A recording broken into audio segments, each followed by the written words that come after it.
सतगुरुदेव की जय। बंदी छोड़ कबीर साहिब जी की जय। बंदी छोड़ गरीबदास जी महाराज जी की जय। स्वामी राम देवानंद जी गुरु महाराज जी की जय हो।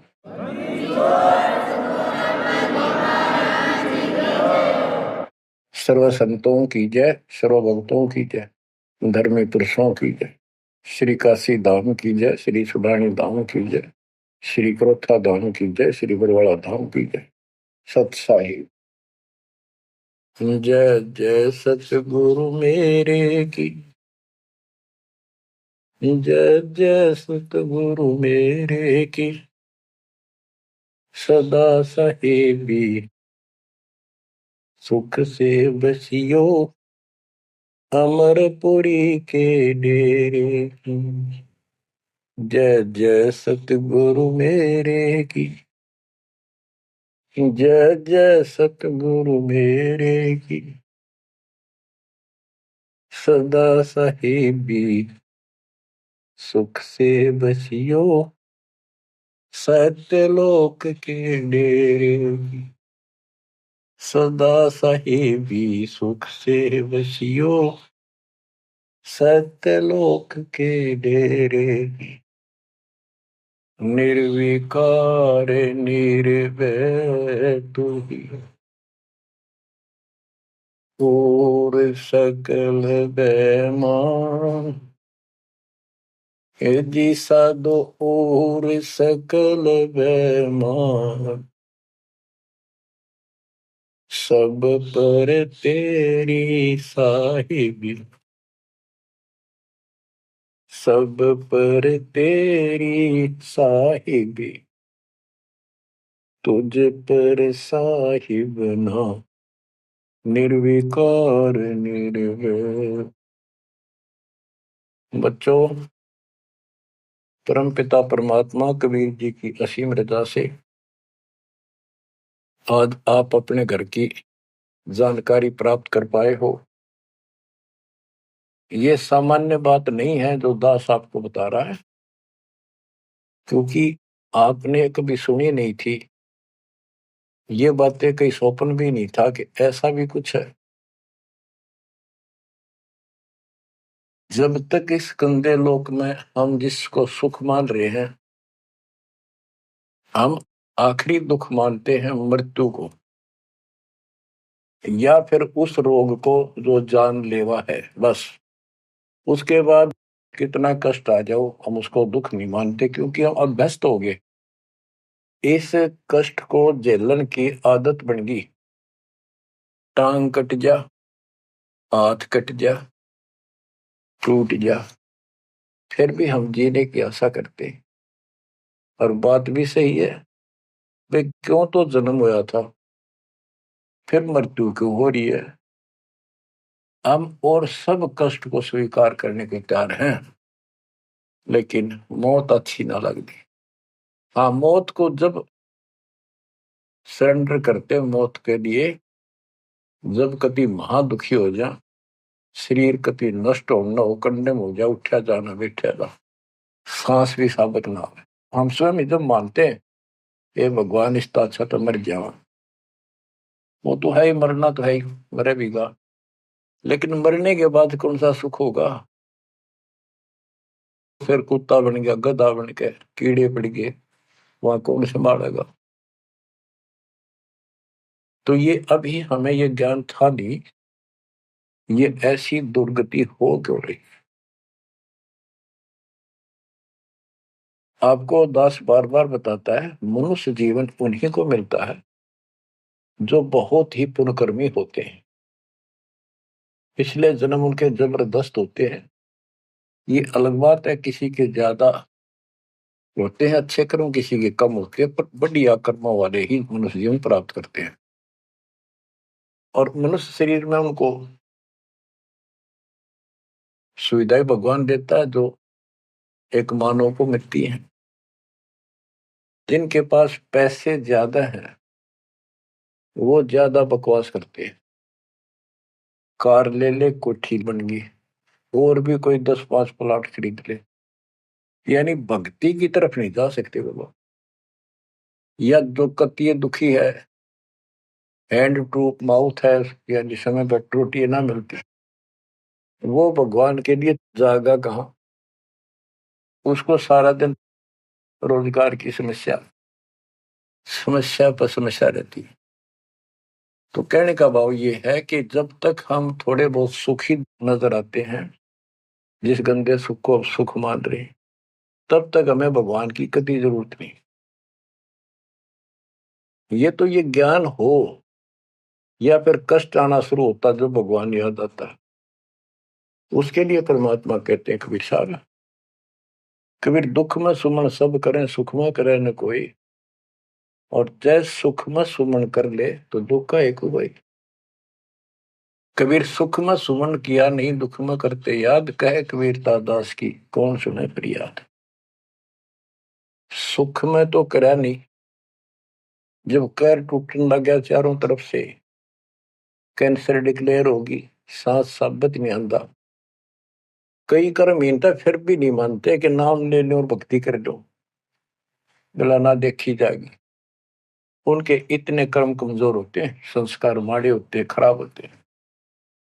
थोड़े बहुत कष्ट होकर भी यदि परमात्मा की तरफ लग पड़े, चल पड़े, उसका नाम ले ले, तो भी सहारा देना शुरू कर देता था।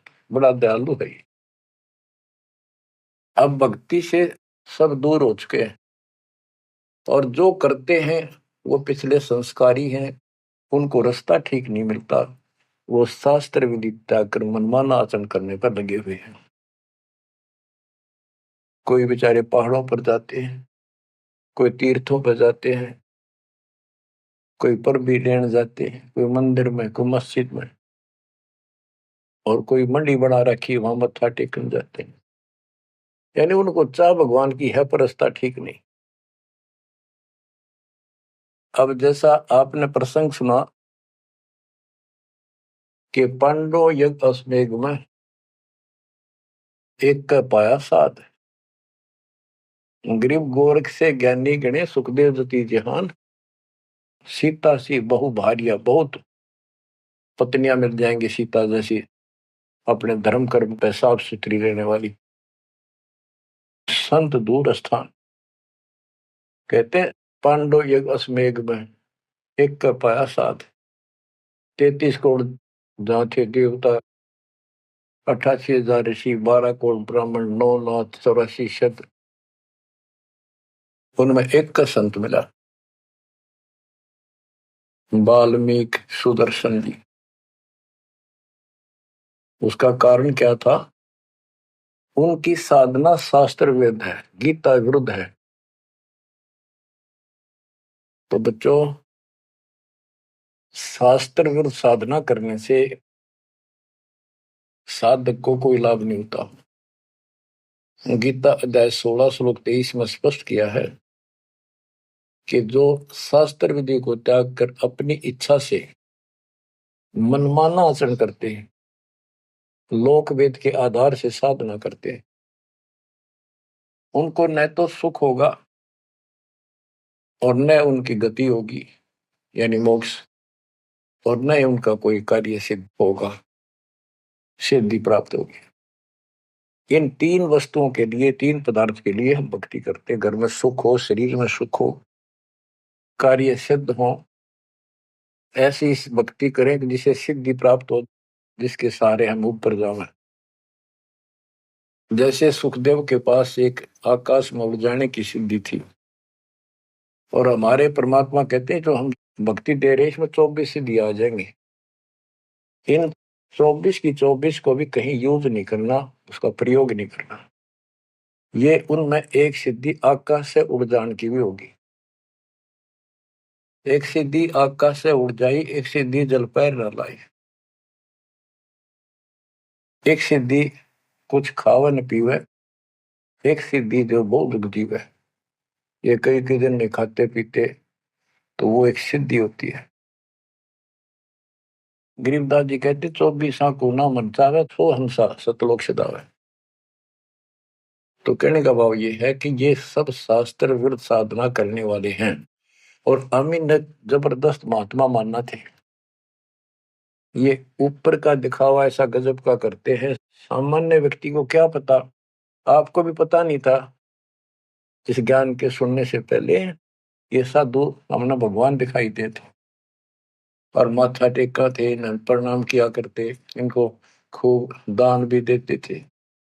ये पता चला ये डले डोहा थे।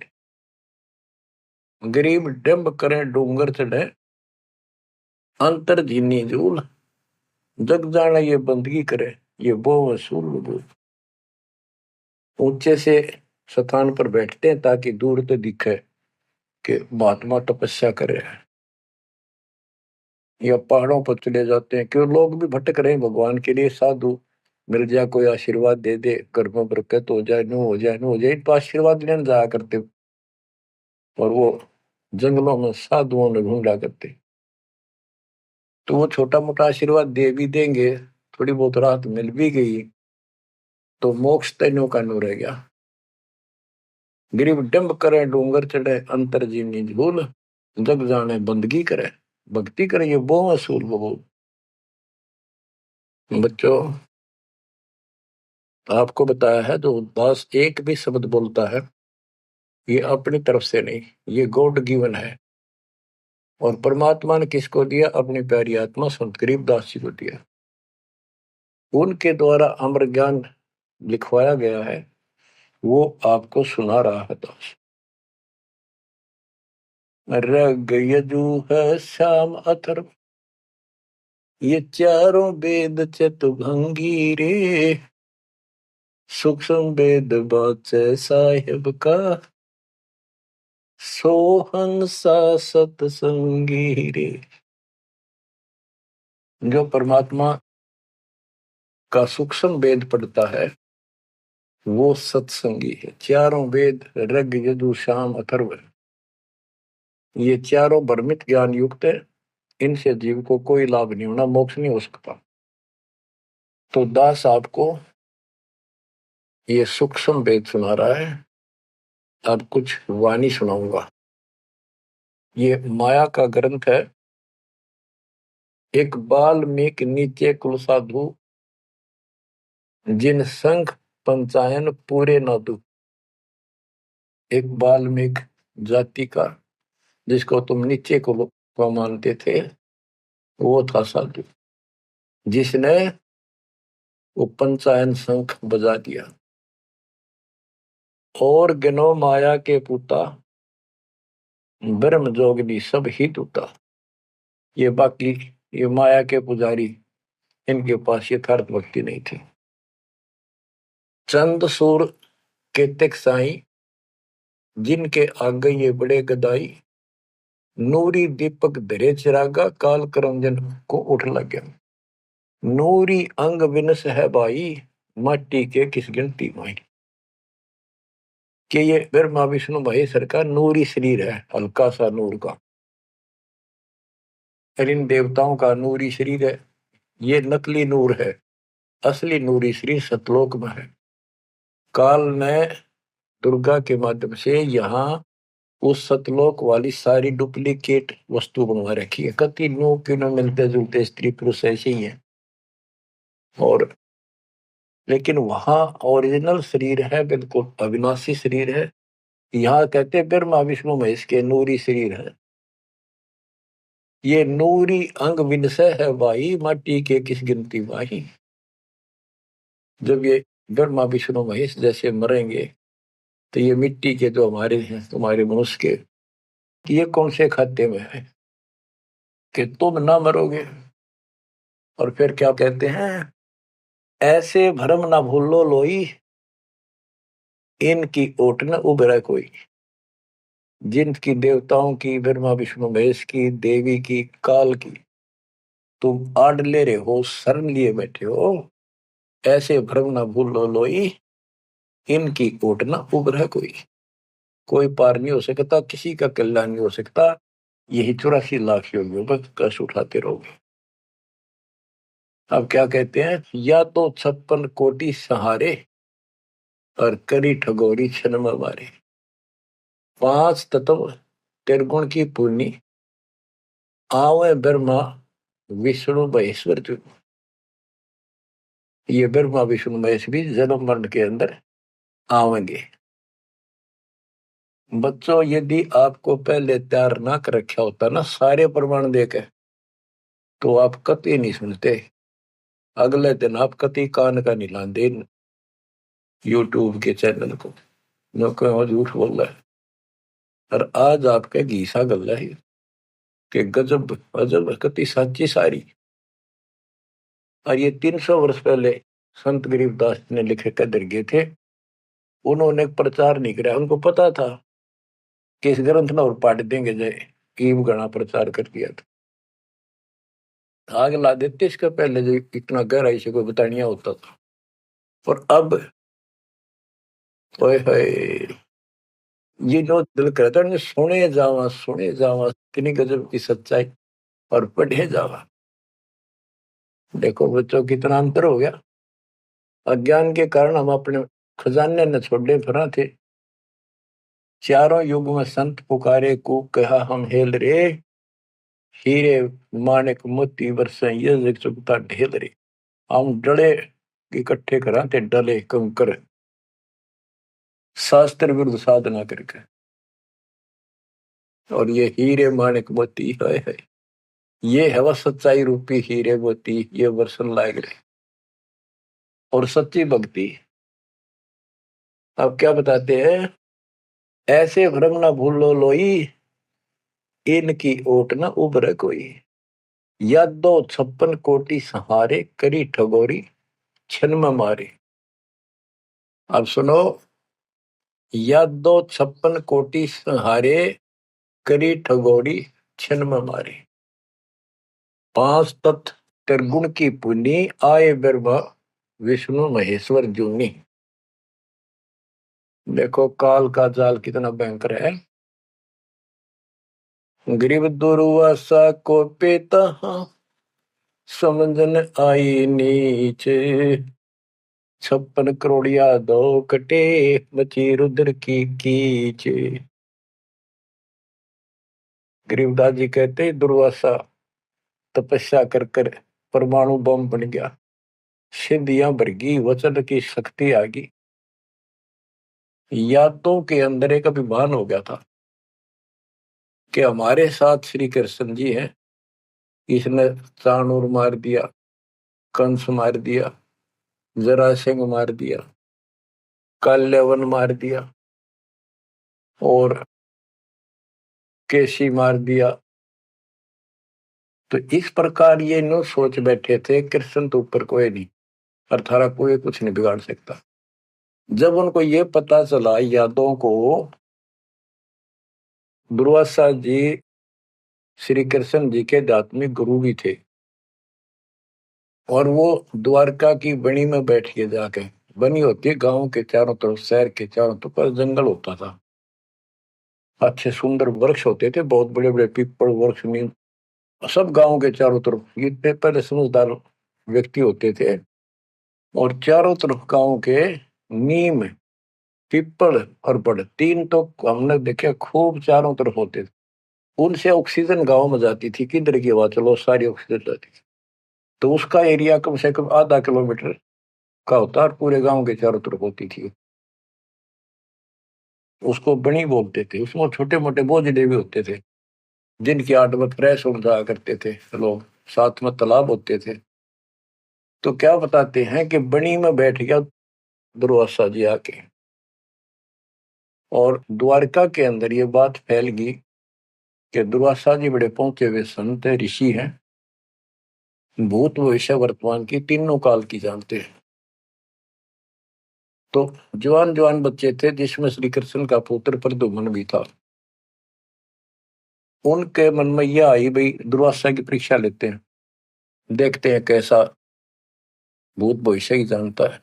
उन्होंने स्कीम बनाई, एक लड़के का पेट पे लोहे की कढ़ाई बांध दी छोटी सी, और गुजरियां वाले लड़कियां वाले कपड़े पड़ा दिए, मुंह पर घूंघट डाल लिया करते पहले, पूरा स्वांग कर दिया लड़की का, ले गए गर्भवती लड़की का। 5-7 और थे बच्चे, बच्चे तो क्या थे, अच्छे शादी हो रही थी उसकी, प्रद्युम्न की भी। तो वहां बच्चे भी हो रहा था उसका, अनिरुद्ध जैसे। दुर्वासा जी से जाकर उन्होंने कहा, हे महाराज, आप तीनों काल की जानते हो, त्रिकालदर्शी हो। ये व्यक्ति है, ये इसकी पत्नी है। इनके 10-12 वर्ष में भगवान ने दया करी है, इसका आश्रय है। और ये उतावले हो रहे हैं, ये पूछ लो भाई बेटा होगा बेटी। दुर्वासा ने देखा दिव्य दृष्टि था, गुस्सा में होगा, लाला कर ली, अब ये तो मजाक करते हैं तेरा। तो गुस्से में आगे कहने लगा, यह दो कुल का नाश होगा इससे, जो गर्भ है इससे। इस बात से जब गुस्सा हुआ तो भाग गए बच्चे। सारी नगरी में बात फैल गई कि बच्चों ने मजाक कर दिया और दुर्वासा ने श्राप दे दिया या दो कुल का नाश होने का। तो उनको पता था, नगरी वालों को, श्री कृष्ण जी हमारे सिर पर कौन क्या बिगाड़ सकता है। फिर भी दुर्वासा का डर भी घना था, इसलिए श्री कृष्ण जी के पास गए और सारी बात बताई कि भगवान, बच्चा ने मजाक कर दिया, गलती तो है इनकी, और दुर्वासा जी ने श्राप दे दिया, समाधान बताओ। कृष्ण जी बोले, भाई दुर्वासा से माफी मांगो जाकर, इन बच्चा ने भी ले जाओ, उनके चरणों में डालो। ऐसा ही किया गया। दुर्वासा बोला, मेरा वचन मुख से निकल गया, वापस नहीं होता, ये नहीं ले सकता मैं, जाओ। वो आगे, अब सुनते रहियो, इस एक कथा से कितनी बात निकलेंगी, जहां हमारा भूल ला रखी थी इन्होंने। कृष्ण जी के पास आए, बहुत ज्यादा दुख हो गया, सारी नगरी में उस दिन भोजन नहीं बना, इतने दुखी हो गए। श्री कृष्ण जी के पास फिर गए जी, उन्होंने कहा है कि अब मैं कुछ नहीं कर सकता, मेरे मुख से निकल गया सो निकल गया। श्री कृष्ण जी बोले, कैसा करो, ये जो कपड़े बांध रखे थे ना, गाबा ऊपर, कढ़ाई के ऊपर रुई राई थी, और फिर नीचे कढ़ाई थी, कढ़ाई न तो घिसा के कति चूरा कर दो उसको, इन कपड़ों को फूक के और वहां डालो प्रभास क्षेत्र में, दूर यमुना के किनारे। तो उन्होंने सब ने जाकर वो कपड़े, उस लड़की का रूप बना था, वो फूक फाक दिए, दरिया में बहा दिए, और वो कढ़ाई के सान ला के नंबर ला दिया उनके। सारा दिन लगे रहे, पत्थर पे घिसाएंगे, वो पूरा वहीं पडारा किनारे बजाता रहा।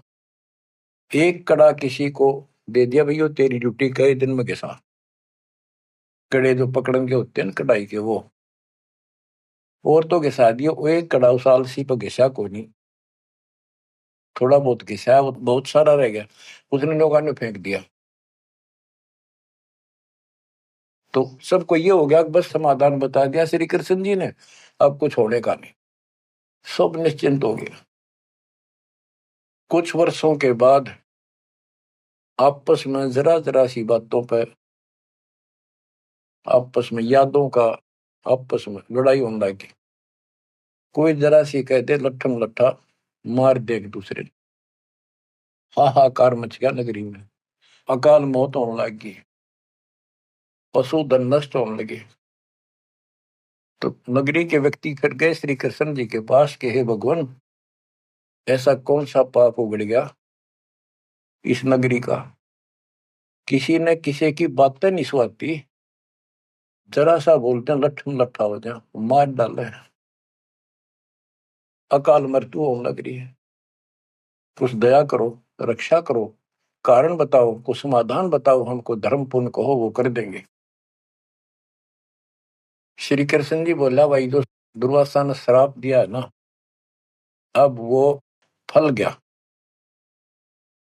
उसके कारण ये सब कष्ट आ रहे। तो नगरी के लोग बोले, जी कोई समाधान बताओ, आप तो मालिक हो, सारी सृष्टि के रचने वाले हो, आप तो सब कुछ कर सकते हो। कृष्ण जी बोले, ऐसा करो, सारे नर यादव, छोटे छोटे बच्चे, नवजात लड़का भी हो ना, नर, ओनली मेल, सबको ले जाओ प्रभास क्षेत्र में, यमुना में स्नान करो, स्नान करने से तुम्हारा ये दुर्वासा वाला श्राप खत्म हो जाएगा। तो सब ने वह बात माननी थी, क्योंकि गुरु थे वो और भगवान मान रखे थे। सब नवजात शिशु उस दिन भी जन्म हुआ था उस लड़के को भी ले गए और वहां जाके स्नान करने लग गए। नगरी में कवा सुनी सबकी हो रही थी, आंख बड़ा थी एक दूसरे की। और जो कढ़ाई का चूर्ण, लोहे का चूर्ण बना के डाला था, उसके एक घास उग गया तीखे पत्तियों वाला, जैसे डाब होती है कुछ उस कुसा जैसा, लंबा लंबा पठेरा सा सर जैसे, और इतने तीखे जैसे हम कई बार खेतों में ईख होता ना, ईख के पत्ते बहुत तीखे होते हैं, जरा सी सावधानी ना बरते तो हाथ में काट देते, वो उंगली में पूरा निशान बना देते थे। और वो तो फिर दुर्वासा के श्राप के थे। वहां पर उस सरकंडन पाड़े सर ने और एक दूसरे का मारो, वो तलवार का काम करे, गर्दन कटकर नारी पड़ जाए। वो 56 करोड़ यादव आपस में कटके मर गए, थोड़े बहुत बचे। फिर कृष्ण जी को पता चला जी सारे कटके मर गए, आप तो को शराब खत्म हो जाएगा, ही सारा कुल नष्ट हो गया। वहां तो विष्णु पुराण में लिखा है, श्री कृष्ण जी गए और उन मूसल पाड़ के हुए, उसने भी रहे थे यादव खुद मार दिए, काट दिए सबको, अकेला बच गया। और फिर जाके एक पेड़ के नीचे बैठ गया। अब वो श्री कृष्ण ने नहीं मारे, उसमें काल बड़के मारे। जिसकी पूजा करें, जिसका पुत्र था, उससे का नाश कर दिया। फिर क्या बताते हैं, जो बाली मारा था श्री रामचंद्र जी ने एक वृक्ष की ओट लेकर, बाली को मार के सुग्रीव को राज दिया। सुग्रीव ने फिर रामचंद्र जी की हेल्प करी लंका पर युद्ध करने के लिए। वो बाली उसने मारा था धोखा करके, आमने सामने श्री रामचंद्र जी लड़ नहीं सका, उसमें इतनी ताकत थी, 50% पावर खींच लेता था बाली। इसलिए वृक्ष की ओट लेकर सुग्रीव ने बता दिया उसके भाई ने, वृक्ष की ओट लेकर मार सकते हो, वैसे नहीं सामने नाड़ा। वृक्ष की ओट लेकर थोड़ा सा मुंह काटा, तीर ठोक दे। जब 7-8 तीर मारे, जब वो मरा था। फिर बाली ने कहा था जी आपने बहुत बड़ी गलती कर दी, आपका मेरा के रोला था, हमारा भाई भाइयों का झगड़ा था, और फिर लड़ना था, सूरवीर थे आमने सामने आते, आपको पाप लगा, आपने वो बदला देना होगा। तो रामचंद्र जी ने बताते हैं कहा कि मैं तेरा बदला दूंगा। श्री कृष्ण रूप में श्री राम जन्मे और वो ये बाली एक बालिया नाम का शिकारी बना। अब क्या था, वो जो एक कड़ा बच्चा था, पूरा घिसा नहीं, वो एक मछली ने खा लिया, कोई खाद्य पदार्थ समझ के, वस्तु समझ के, और वह मछली पकड़ ली उसने, उस शिकारी ने, बालिए ने। उसने जब वह काटी मछली तो उसमें तो चमकीली धातु निकली। वो ले गया सुनार के पास, उसने सोची कोई चांदी दिखा है। सुनार बोला लोहा बहुत गजब का है, चांदी नहीं है। लोहार के पास ले गया, लोहार से कहा कि इसका यू तीर बना दे मेरा, जहर में बुझा के, तो इसको विशेष रखूंगा, अलग से कोई भयंकर जानवर आ गया, शेर शार, तो उसको मार दूंगा अपनी जीवन रक्षा के लिए। तो उसने वो तीर बनवा लिया उस कड़े का, जहर में बुझवा कर, पॉइजन युक्त करवा लिया। वो बालिया नाम का शिकारी सारे दिन से भटक रहा था, उसको शिकार नहीं मिला। और श्री कृष्ण जी वृक्ष के नीचे लेटे हुए थे और उसने अपने एक घुटने पर दूसरा पैर रखा था, तलवार सामने दिखाई देता, उसमें पद्म था और पद्म चमक रहा था, खूब उसकी रोशनी होती है पद्म की, जैसे 100 वाट का बल्ब हो। अब शिकारी ने देखा उस झुरमुट टहनी नीचे तक टिकी हुई थी वृक्ष की, तो अच्छी खासी बढ़िया सी छाया थी, आराम से वो लेटा हुआ था गर्मी से बचाव के लिए। तो उसने दूर से देखा कि ये मृग बैठा है, हिरण की आंख चमका है, इधर से जाऊंगा तो ये भाग जाएगा, सारा दिन का कोई शिकार मिला नहीं है, खाली जाऊंगा तो फिर खाऊंगा क्या। उसने वहीं से वो विषाक्त तीर मार दिया, पॉइजन युक्त, जहर से बुझा हुआ तीर चला दिया, तो पैर में लग गया आके सीधा उस निशाने पे, पदम के पास। कृष्ण जी पीड़ा के कारण कर रहा है, मर गया रे, मार दिया रे, किसने मार दिया? तो वो शिकारी घबरा गए, तो आदमी मर गया। जल्दी जल्दी चलकर देखा तो ये तो कृष्ण जी है, द्वारकाधीश, सिर पर मुकुट है। तो उसने हाथ जोड़ कर माफी मांगी, हे राजन, मेरे से धोखा हो गया, और मैंने सोचा कि आपके पैर में कोई चमकीला वस्तु लगी है, पदार्थ। मैंने सोचा ये मर्ग की आंख से, और यूं तो जहर से बुझा हुआ तीर था। मालिक, बच्चों को भी माफ कर दो। श्री कृष्ण बोले, भाई कोई बात नहीं, यूं तेरा मैंने बदला दे दिया, तेरा दोष नहीं है, ये होना ऐसे ही था, पूर्व निर्धारित था। तो बालिया बोला, हे भगवान, आप राजा और मैं एक निर्धन व्यक्ति, जंगल में भटकने वाला, आपका और मेरा के हिसाब किताब, क्या बदला हो सकता है? तब श्री कृष्ण जी कहते, भाई तू बाली था, बड़ा बलवान था, सुग्रीव का भाई था, और मैं रामचंद्र रूप में अपनी पत्नी की खोज में भटक रहा था, और तेने अपने भाई को दुखी कर रखा था। उसने मेरे से वायदा किया, सुग्रीव ने, तेरी मदद कर दूंगा, मेरे भाई तो मेरा राज दिला दे। तने सीधे हाथों दिया नहीं तो युद्ध करना पड़ा, वृक्ष की ओट लेकर मैंने तू मारा, वैसे नहीं मार सकता था, वो मेरे से गलती बनी थी, धोखे से मारा तेरे, आज तूने भी मुझे धोखे से मार दिया, मैंने अपना बदला दे दिया, अब तू जा, और हो सके तो पांडवों को बता दे जाके, मेरे रिश्तेदारों को, कि ऐसे ऐसे हो गया, सारा यादव को लड़का मर गया, श्री कृष्ण भी अंतिम सांस गिराए। इतने में कुदरती सारा खेल काल का, वो कुदरती आगे पांचों पांडव कुशल मंगल पूछने के लिए रिश्तेदारों में आ जाते रहते हैं। पता चला नगरी सारी कटका मरी पड़ी है, इधर उधर खोजा, उस बालिए ने बता दिया, उस पार दिन शिकारी ने बता दिया, आप किसने खोज रहे हो, कौन हो? वो बोले, हम पांडव हैं, श्री कृष्ण के हम रिश्तेदार हैं, और ये तो नाश हो गया, श्री कृष्ण जी भी ना पाया। उसने बता दिया, ऐसे उस वृक्ष के नीचे पड़ा है, वो अपनी ना बताई गलती के, देखो कितने नौका कहो तो कैसे ग्यार वो वहां आ गए। तो श्री कृष्ण जी से उन्होंने पूछा, जी क्या कारण हो गया?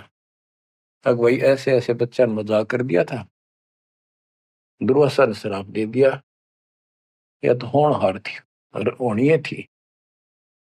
अब सुन ले, तुम मेरे खास रिश्तेदार और भगत हो भगवान के, मेरा आपसे बड़ा अच्छा लगाव रहा है, ये मेरी अंत समय की बात सुन लो, तुम इस राज को अपने बच्चे को दे दो, परीक्षित को, और तुम हिमालय में जाकर तप करके शरीर में समाप्त कर दो, तुम्हारे ऊपर महाभारत में किए हुए वो पाप कर्म लगे हुए हैं, तप करने से वो कम हो जाएंगे। अब अर्जुन पे उस समय रुका नहीं गया, क्योंकि गीता बोलते समय उसने कहा था कि तुम्हें कोई पाप नहीं लगेंगे, ये तो मैंने मार रखे, तेरे दोनों हाथों में लाडू अर्जुन, युद्ध में मर गया स्वर्ग जाएगा, जीत गया तो राज करोगे। उस समय अर्जुन बोला, भगवान आप बशत ऐसी परिस्थिति में हो, अब ये बात मैंने बोलनी नहीं चाहिए, लेकिन ये परिस्थिति पहले भी आई थी, जब आपने मेरे भाई युधिष्ठिर को दुखी होते को देख के, हमने जो बताया था कि इसको बड़े भयंकर स्वप्न आ रहे हैं, कष्ट है, सारी रात जागता रहता है, खाता नहीं पीता नहीं, बड़ा कष्ट में है, तो आपने बताया था कि तुम्हारे ऊपर वो पाप है जो तुमने महाभारत में बंधुघात किया था, उसके कारण ये कष्ट आया है। उसका समाधान आपने बताया, अश्वमेघ यज्ञ, वो भी हमने कर दिया, अरबों रुपये लाकर। आज आप वो पाप फिर बता रहे हो? हे भगवान, जब क्या कह रहे थे, जब गीता सुनाओ थे। मैं मना करूं था युद्ध नहीं करूं, मतलब मांग कर खा लेंगे, लेकिन आपने मेरे को टिकट नहीं दिया। ऐसा भयंकर रूप दिखाया, मैं डर गया। मैंने सोच लिया था जो युद्ध ना करूंगा तो यूं मारेगा। एक बार और दिखा दिया ऐसा भयंकर शरीर, मेरा तो वैसे हार्ट अटैक हो जाएगा। इस कारण से मैंने युद्ध करना स्वीकार कर लिया। हे भगवान, आपको हो हिमालय चले जाओ, राज छोड़ जाओ, ये कोई सा भी लाडू हाथ में कोई नहीं, ना युद्ध में मरे और ना राज रहा। ऐसा धोखा आपने કર્યા क्यों? आप तो हमारे खास थे, रिश्तेदार थे, सारा कुछ हो। तब कृष्ण कहता, भाई मुझे नहीं पता वो क्या हो यार, क्या नहीं, और मैंने क्या कहा था, अब मुझे कोई याद नहीं है, इस स्थिति में नहीं हूं मैं। युधिष्ठिर बोला, अर्जुन इस समय ये बात ना करें। हो लिया जो हमारे भाग में था हो गया। श्री कृष्ण बोला, या कोई नर या दो नहीं बचा है, लेडीज हैं केवल, इनको ले जाओ, इनकी रक्षा करो, अपने साथ ले जाओ वहां पर, या इनको जंगली लोग दुखी करेंगे, इनकी इज्जत लूटेंगे, ले जाना। और मेरे शरीर को फूक के बॉक्स में डाल दियो, बॉक्स में, लकड़ी के में। तो उन्होंने ऐसा किया, फूक के बॉक्स में डाल दिया, उसको दरिया में बहा दियो। तो बच्चों ऐसा ही किया गया। अब चारों पांडव तो आएंगे, और अर्जुन की ड्यूटी लाए तुम सब लड़कियों को लेकर, औरतों को